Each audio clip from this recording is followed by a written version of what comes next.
जय मसीह की हमारे भाई बहनों को। हम आशा करते हैं कि आप लोग अच्छे स्वस्थ होंगे। परमेश्वर आप सबको अच्छे से रखा है। हम विश्वास करते हैं अपने परमेश्वर पर। आइए हम वचन में जाएंगे। वचन में जाने से पहले हमारी पूरी वीडियो को देखना, लाइक शेयर सब्सक्राइब जरूर करना।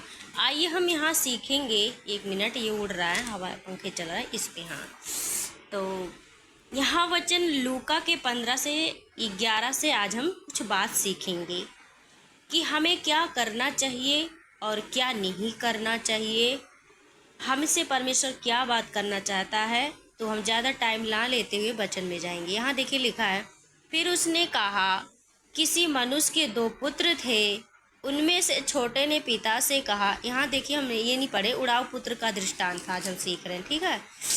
पिता पिता संपत्ति में से जो भाग मेरा हो वह मुझे दे दीजिए। उसने उनको अपनी संपत्ति बांट दी। बहुत दिन ना बीते थे कि छोटा पुत्र सब कुछ इकट्ठा करके दूर देश को चला गया और वहां कुकर में अपनी संपत्ति उड़ा दी। जब वह सब कुछ खर्च कर चुका तो उस देश में बड़ा अकाल पड़ा और वह कंगाल हो गया। इसीलिए वह उस देश के निवासियों में से एक के यहाँ जा पड़ा। उसने उसे अपने खेतों में सूअर चराने के लिए भेजा और वह चाहता था कि उन फलियों से जिन्हें वह सूअर खाते थे अपना पेट भरे, और उसे कोई कुछ नहीं देता था।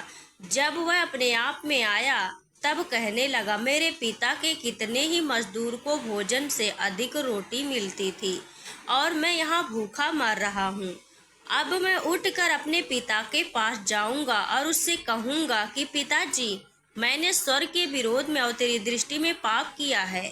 अब इस योग्य नहीं रहा कि तेरा पुत्र कहलाऊं। मुझे अपने एक मजदूर के समान रख ले। तब वह उठकर अपने पिता के पास चला और अभी दूर ही था कि उसके पिता ने उसे देखकर तरस खाया और दौड़कर उसे गले लगा और बहुत चूमा। पुत्र ने उससे कहा, पिताजी, मैंने स्वर्ग के विरोध में और तेरी दृष्टि में पाप किया है और अब इस योग्य नहीं रहा कि तेरा पुत्र कहलाऊं। परंतु पिता ने अपने दासों से कहा, झट अच्छे से अच्छा वस्त्र निकाल कर पहनाओ, उसके हाथ में अंगूठी, पाँव में जूतियाँ पहनाओ और पला हुआ बछड़ा लाकर मारो, ताकि हम खाएं और आनंद मनाएं। क्योंकि यह मेरा पुत्र मर गया था, फिर जी गया, खो गया था, मिल गया। और वे आनंद करने लगे। परंतु उसका जेठा पुत्र खेत में था। जब आते हुए घर के निकट पहुंचा तो उसने गाने बजाने, नाचने का शब्द सुना। अतः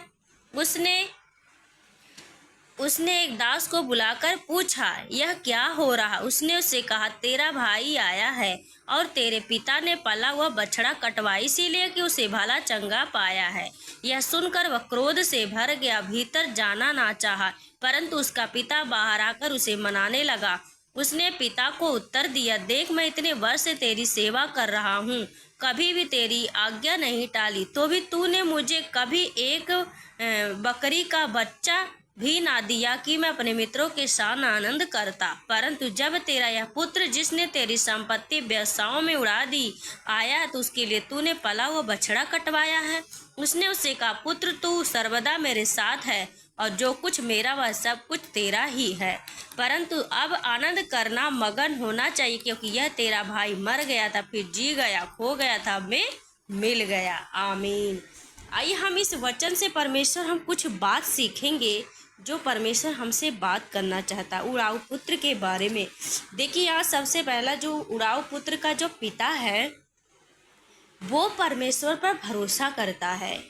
जब उसके बेटे ने कहा कि हे पिता, मुझे अपना, मेरा जो हिस्सा है मुझे दे दे, जब उस पिता ने बंटवारा किया, उसे दे दिया, तो वो चला गया, दूर देश को चला गया। वहाँ देखिए अपनी संपत्ति जो है उड़ा दिया। क्या कर दिया? व्यवसायों में उड़ा दिया। और वहाँ क्या हुआ? अकाल पड़ा। और वह क्या हुआ? वो कंगाल हो गया। वह खेतों में सूअर चराने का काम करने लगा। वह वही चीज सूअर भी खाता था। लेकिन जब उसे पश्चाताप हुआ, उसे पता चला, उसको याद आया कि मेरे पिता के घर में मेरे इतने नौकर चाकर जो उनको इतना अच्छा भोजन दिया जाता है, और मैं यहाँ बैठकर सूअर खा रहा हूँ। तो उसे एहसास हुआ। तो क्या हुआ, एहसास हुआ तो वो अपने पिता के पास जाने के लिए सोचा कि मैं अपने पिता के पास जाऊंगा, उससे माफ़ी मांगूंगा। जब वह पुत्र आया, उड़ाऊ पुत्र, तो पिता ने उसे क्या किया, गले से लगाया, उसे चूमा, उसे अंगूठियाँ जूतियाँ सब पहनाए, आनंद भी करवाया, बछड़ा भी कटवाया। लेकिन बात यहाँ हम सीखेंगे, कई लोग हमारे भाई बहन हैं कि जब वो प्रभु ईश्वर के पास आते हैं तो कई दिन इंतजार करते, जब उनके जीवन में कुछ नहीं होता है तो क्या करते हैं, वो क्या करते हैं कि वो चले जाते हैं संसार में, फिर अपना जीवन जीने लगते हैं, जो पिता की दृष्टि में सही नहीं होता है। वो दुखी होता है कि मेरा पुत्र मेरे पास आए, मैं उसे इतना देना चाहता हूँ लेकिन वो लेना नहीं चाहता, वो मेरा इंतजार नहीं कर रहा कि इंतजार करे। ठीक है, हमें क्या करना है, हमें जब हम आते परमेश्वर में तो हमें इंतजार करना है।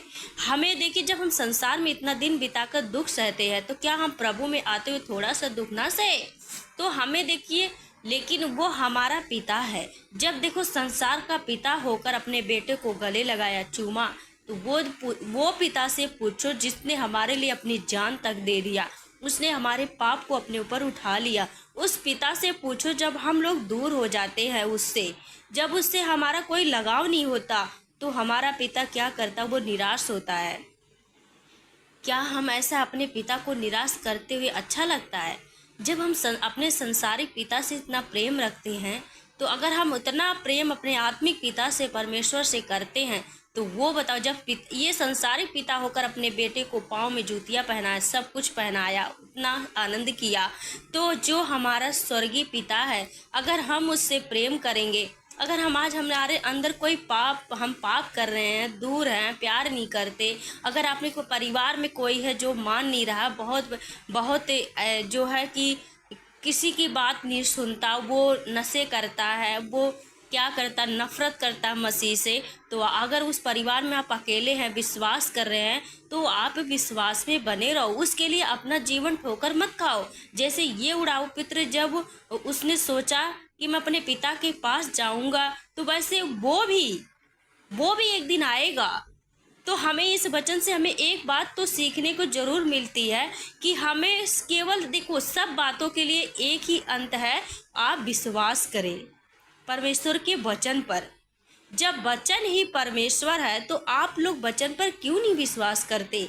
हमें क्या करना है, अगर आज भी हमारे हृदय में ऐसा लगता है कि हमारा परिवार नहीं बदल रहा है, हमारे पति नहीं बदल रहे हैं, हमारे लोग नहीं बदल रहे हैं, तो याद रखें, हमारे परिवार में लोग इतने नशे कर रहे हैं, इतने मतलब इतना बुरा काम करते हैं, हम उस घर में कैसे रहें? लेकिन उस पिता ने उस अपने पुत्र से ये नहीं कहा कि बेटा मैं तुझे नहीं, उसने संपत्ति भी बांट दी, सब कुछ कर दिया। वो पिता ने सोचा कि मैं इसके लिए कुछ नहीं कर सकता, मैं इसे ना रोक सकता हूँ ना पकड़ सकता हूँ, लेकिन जो हमारा स्वर्गीय पिता, जब वो बदलेगा ये जरूर वापस आएगा। उस पिता ने सोच के उसे कर दिया, अलग कर दी, वो चला गया अपना।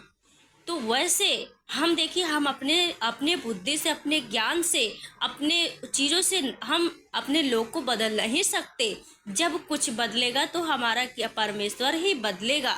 याद रखे, वो स्वर्ग पृथ्वी का मालिक है, वो जो चाहता वो करता। वचन कहता है कि नीति वचन में लिखा है कि राजाओं के मन बहती नालियों के समान परमेश्वर के हाथों में है, वो जिधर चाहता उधर मोड़ देता है। ठीक है, तो हमारा परमेश्वर सब को मोड़ने वाला परमेश्वर है। तो हमें इस वचन से एक सीख जरूर सीखनी चाहिए कि हम कुछ नहीं कर सकते, हम सिर्फ प्रार्थना कर सकते, विश्वास करें वचन पर और लगातार विश्वास योग्य रहे। परमेश्वर से दूर हटकर हम कुछ नहीं कर सकते। अगर हम दूर हटे तो हमारा जीवन क्या होगा, ये कंगाल की तरह हम हो जाएंगे, हम भी वही सूखा जीवन जीने लग जाएंगे। हमें परमेश्वर से दूर नहीं होना है, हमें परमेश्वर के वचन में बने रहना, परमेश्वर की संगति में रहना। वो सही समय पर, उचित समय पर हम सबको बढ़ाएगा और बदलेगा सबको।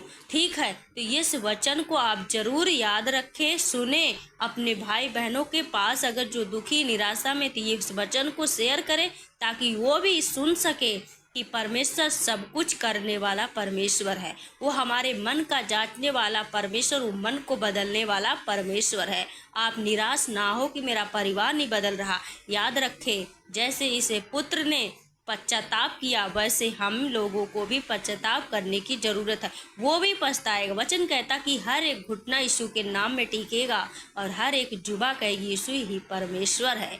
तो वचन पर बने रहे, वचन पर भरोसा रखें। सब कुछ करने वाला हमारा परमेश्वर है। परमेश्वर इस वचन से आप सबको आशीष दे। God bless you.